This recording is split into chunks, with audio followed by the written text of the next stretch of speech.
In this video, I'm going to show you how you can easily unfollow everyone on Threads application. Be sure to watch the video to the very end so you don't make any mistakes, and of course do not forget to like this video and subscribe to my channel. Thanks guys.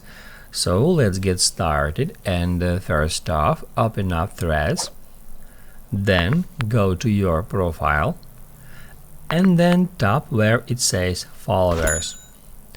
You will be taken to this page where you need to tap add following, and as you can see, as of now there is no option that allows us to unfollow all that users in one click. So if you want to unfollow all of them, you need to unfollow them just by tapping add unfollow one by one. Just keep doing it until you unfollow all the users. That's how you can easily unfollow everyone on Threads.